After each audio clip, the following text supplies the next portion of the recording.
Okay, let's see what we have for today. Oh. Hi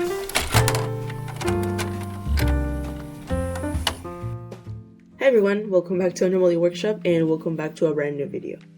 This time, we are redrawing something from no other time but 2021. I present to you today's victim. This is the drawing that we're going to be recreating today.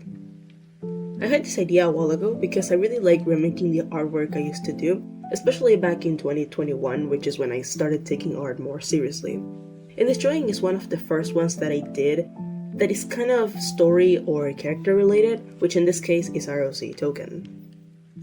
And back in the day, I didn't have a clear understanding of backgrounds, or anatomy, or perspective, or fashion, but I still wanted to try because what's a better way to get better at something than trying and actually challenging yourself to do it? So I'm pretty sure this one is one of the first illustrations that I did with everything that I mentioned. And at the time, I thought it was pretty good. Looking back at it, I don't know what happened here, but I'm glad that I did it because we wouldn't be having this video now if I didn't, would we? As you can see, the file is called token épico, which means epic in Spanish. Who would have thought? And I don't know why I called it that way given the circumstances, but it's truly something. My old signature is in the drawing, so you can really tell that this drawing is old. So basically what I wanted to do with this drawing was to make token look like they were part of Five Nights at Freddy's. And, you have the iconic checker pattern and that's kinda it. The reason for this artistic choice was their design and their personality as well has always reminded us of the Five Nights at Freddy's universe and the personalities given to the animatronics. And actually, there's another version of this drawing, this one right here, that has like this sort of security camera overlay, so the intention was clear from the start, I guess. The idea I had with this is token would hold a match in their poorly drawn hand, and then say the line right here, as you can see. So supposedly the match would burn out and everything around them would also go dark, and they're playing with you by asking you that. This concept is based on their power, as token is an energy master like many of our other OCs. A basic explanation of it could be that they have the ability to trap you in an illusion based on your own fears, which explains the idea of them messing with you this way. But the problem about this drawing, aside from the veiled perspective, strange anatomy, and background, is the fact that it doesn't make a lot of sense. Like, it would make more sense that the background or just the entire drawing was dark, and that the only light source was the match, because if it burns out or token blew it out, then it would actually be fully dark. But at the time, I didn't really work with lighting yet. I was still pretty new at this, and I didn't think lights and shadows and just like the whole composition, I didn't think any of that was important back then. Now, looking back, it really was because the drawing makes no sense without the actual darkness that is supposed to accompany their dialogue. But, it's okay. We're going to let that pass. What I'm not going to let pass, though, is the outfit. The fashion. What is this? I don't think I did a good job mixing these two parts. Like, the top looks so simple, but the bottom is so dressy, which, it could be a fashion statement, but I don't think it is in this case. I also could have picked better colors because they clash a lot with each other. Another situation that I'm having is with the arm.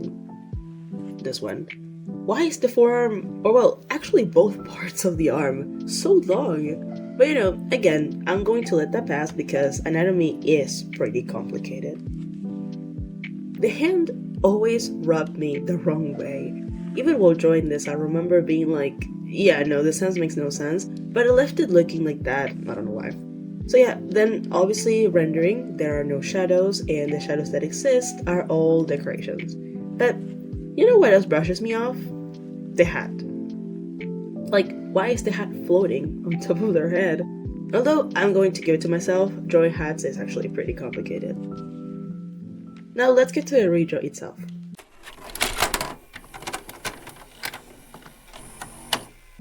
ROCs have very different clothing styles that accompany their designs and personalities, and both have evolved a lot in all the time Anomalía has existed. In Token's case, back when we first made them, we couldn't really imagine them outside of the original concept we had for them, which was some sort of a fancy jester in a circus tent, with a specific style of clothing involving lots of ruffles, loose shirts, bows, suspenders, vests, and fun clothes with diamonds, stripes, or checker patterns. That was the only clothing style that they used to have back then, but nowadays that we have developed them more as a character and we understand their lifestyle a lot more, their everyday clothing definitely changed. I would describe it as a grungy type of fashion with chains, belts, and elements like fingerless gloves, leg or arm warmers, graphic tees, and hoodies. Also beanies, very street fashion-like. But inside their power, they do wear this fancy dressing style, which is what I wanted to draw in the original piece. Token's hair is literally the messiest thing you will ever see. To this day, I still don't know where to start from when I draw it. It's the type of hair that's wavy, but also curly in some places, and it's always disheveled. The thing about my art is that every time that I draw these characters, they're all going to look different, which can be good because it means that, I'm always evolving and tweaking the way that I draw them because they develop alongside my style, but at the same time, it can also mean that they're hard to get right every time. Another thing that I wanted to mention is the fact that my style is very, I don't want to say that it's rigid, but I do tend to follow specific features or anatomy patterns that I struggle to break sometimes. Like, there are rules I unconsciously set while I was figuring out my style, and it kind of prevented me from trying a more bouncy or more rounded approach.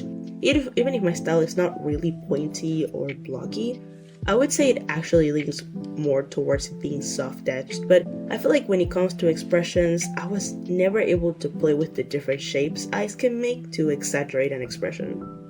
And Token is a really eloquent character, with their body language and their smile. There's something really creepy in the way they express themselves because you never know what's wrong with them or if there's anything wrong at all. I think I was able to give them the expression that I'm talking about here. It's a bit more on the cartoony side in comparison to what I usually do, but truly Token as a character is really cartoony. Their voice, the way they laugh, the reactions or lack thereof they have at times, it's as if they weren't part of everyone else's realm. They're an animated character or a performer even. It all comes down to their past, one will slowly uncover. I think redrawing your art is a vital part of growing as an artist, and it can even help you grow as a person. Art can be very connected to your feelings, to your experiences or opinions, and all of that can end up showing up in your art style, or on what you draw, how you draw, etc. So I feel like redrawing your old artwork can really show you how much you've changed as a person, how you see yourself or your art, or even changes in your likings. So for example, I used to watch anime a lot back in 2014 when I first started drawing, and my style was pointy as hell, because some animes had that type of style back then. But as I grew older and I started watching different shows and enjoyed video games for example, my style changed based on that. Whether if it's conscious or not, it all ended up being part of my style at some point. Another thing that it can help you with is trying to give your art more purpose, or making such purpose more clear. For instance, back then I had this very specific idea for this drawing that I wanted to do, but all the important information was kept in my mind, and if you weren't inside there, you wouldn't have understood the concept entirely. You would have known that Token was supposed to be in Freddy's Pizzeria. There was no indication of it, not a poster or a silhouette that could give it away. You wouldn't have known the lights would go off after the match did. Back then, I kept all of those key details to myself, and it was challenging to put them in the canvas. But with time, I learned that for a piece to have some sort of impact or generate some sort of emotion, you have to give the viewer some clue to what's happening. Of course, this is my personal opinion about my own art. There are so many ways to make art, and some of those ways don't need this thought process to be meaningful. In this remake, I'm mostly focusing on changing the lights, also the clothing, but the light was the main thing that I wanted to correct, because it's what gives Token a situation to be in. And the match plays a big part of it, as, once the light of the match disappears and there's just no light anymore, that's when the terror and the horrors begin. An advice I would like to give if you wanted to start reviewing your old art and seeing it in a different way would be to have a critical and objective take on it. Not critical in the, oh my god, I hate how I draw, I hate how I do things, I will never become a better artist. We've all been there, so it's okay if you do this. But more in, how can I learn from this? What did I do wrong back then, and how can I integrate that change into my current style? What I like to do is graph my old art and point out all the things that I would do differently nowadays. Maybe the anatomy is odd for my current standards, or maybe the perspective is weird. I pinpoint everything that I would do differently, and then based on that, I redraw it with those changes in mind. Or I just color over the original one to see how much I can improve it, or if I learned anything new in all these years. Usually I look back at the things I used to draw back then, and sometimes I make the joke of, who gave me a tablet? Like, why did my parents buy me this if this is what I was going to draw? And at first, especially when I was younger, there was some truth behind it. But now that I'm older, I think about it again, and I needed to, between quotations, draw badly to get to where I am right now, and give myself credit for the old stuff that I drawn, no matter if it was a year ago, a month ago, or yesterday. It all led me to learn so many things, regardless if I still have to get better in certain areas, or some days I'm not happy with what I draw.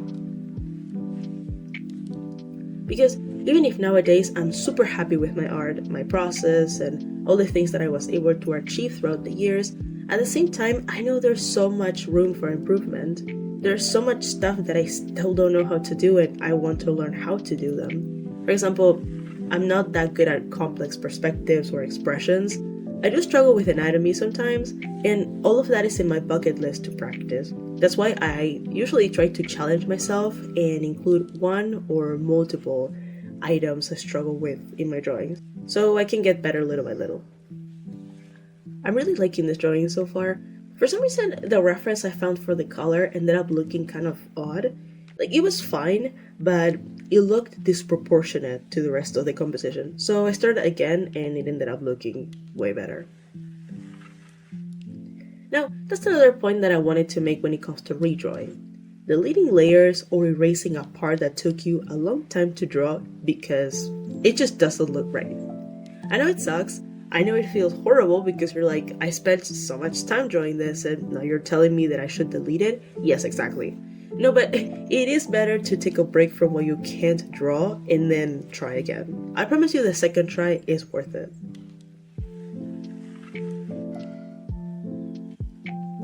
A personal goal I have with these voiceovers and different videos will do is talk about how difficult art is at times. Not only because exteriorizing frustration can be hard, but building patience, struggling to find inspiration, art block as a whole, is something we don't see often in social media, and they're key parts of being an artist.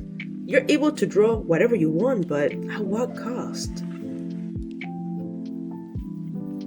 For the last video, I started recording the speed paint, and Nikki's face looked so off, and I felt really frustrated and embarrassed even, thinking my mistakes were disappointing, I guess.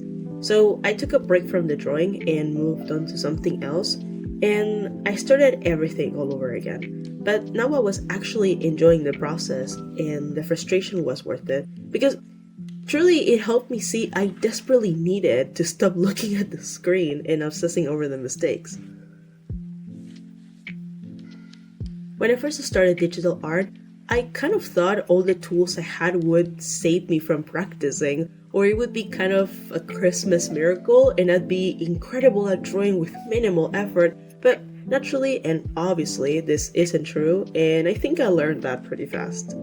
I think speed paints deceived me into thinking drawing digitally was easy and no time consuming at all. Nowadays, I like most of the pieces that I do, but some others I don't like them and I have to finish them anyway, whether it's for a video or because I want to advance with a new piece, because I'm the kind of person that cannot leave a piece undone. For example, leave a sketch half done, I have to finish it. That's just how my brain is wired. But I learned it's important to move on from a drawing that you don't like and leave space for new and better ones. We can review old drawings I've done in the past in another video and edit them together or improve your drawings in the future. This video is a whole reminder to be gentle with yourself and know that art is to have fun. It's not a competition or something that should make you feel bad.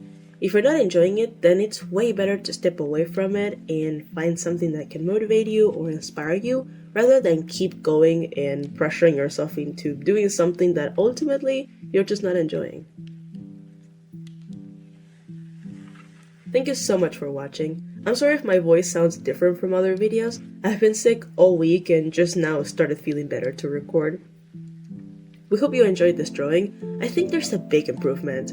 Here's a comparison of both. This definitely is a big change. I'm so happy to have redrawn this, because I've been holding on to it for so long, but the results look awesome, so maybe the wait was worth it. Thank you so much for being here, and see you next time. Bye bye.